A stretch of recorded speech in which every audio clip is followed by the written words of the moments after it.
Action potentials are the really fast electrical changes that happen across the membrane of certain cells, and often propagates from one cell to an adjacent cell, and cells in the heart communicate this way. Now, that signal's gotta start somewhere, so some of these cells, called pacemaker cells, have the responsibility of setting the rhythm and pace of the heartbeat. So they've got this really important job, but they're a relatively tiny group, and make up only about 1% of the heart cells. But they're able to continually generate new action potentials that get conducted to the rest of the heart, or the other 99%. And so these are what tell the heart to pump. The cells that receive that signal are called myocytes, because they make up the myocardium, which is the muscular middle layer of the heart. Myocytes are also called contractile cells, because they contract to allow the heart to pump blood. Myocytes are different from skeletal muscle cells, though, which get their action potential signals directly from neurons. Now, let's focus on a single myocyte cell going through a single action potential. The action potential of a myocyte is broken into 5 phases. Often they're shown on a graph of membrane potential versus time. We're going to start with phase 4, because why not? In phase 4, or the resting phase, our little myocyte friend is at rest, hanging out with an overall charge or membrane potential of negative 90 millivolts.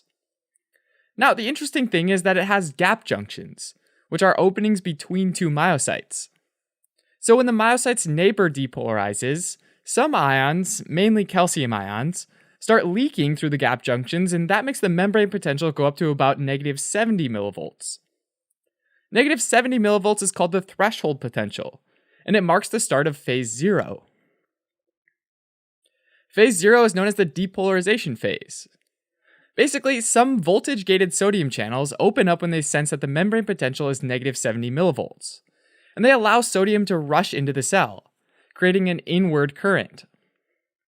This rapid influx of sodium causes the myocyte's membrane potential to go all the way up to plus 20 millivolts.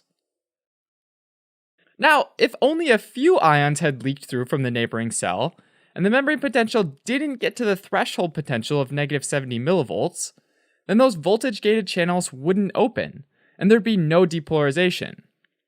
Essentially, there's nothing in between, which is why that we say an action potential is an all or none process. Alright, so if the membrane potential rises above negative 70 millivolts, and keeps going all the way to plus 20 millivolts, the myocyte is depolarized, and we're in phase 1, which is called initial repolarization.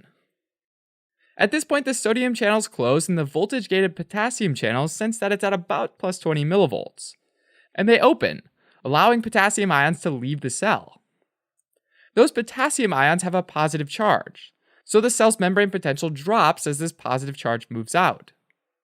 This is called an outward current, because it's literally a current moving out of the cell. So the membrane potential starts to fall, and we can see that this creates a little notch on our graph. Shortly after this, though, the voltage-gated calcium channels open up, and that allows calcium ions into the cell. As calcium flows in, it brings with it a positive charge.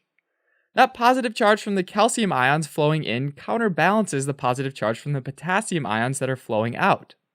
So the membrane potential actually stays pretty stable, and this is called phase 2, or the plateau phase.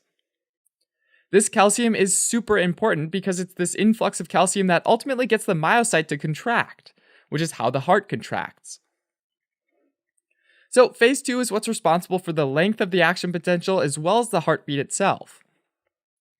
During phase 3, or repolarization, the calcium channels close, but the potassium channels stay open, resulting in a net outward positive current. At the same time, ion pumps start to move calcium ions out of the cell as well, and that causes the heart to relax. Eventually, the membrane potential gets back to negative 90 millivolts, and we start over with phase 4 again. Alright, as a quick recap. Cardiac myocytes receive action potentials, or rapid voltage changes, from pacemaker cells. In phase 4, the myocytes are at rest. In phase 0, sodium channels open up and there's an influx of sodium ions that makes the myocyte depolarize.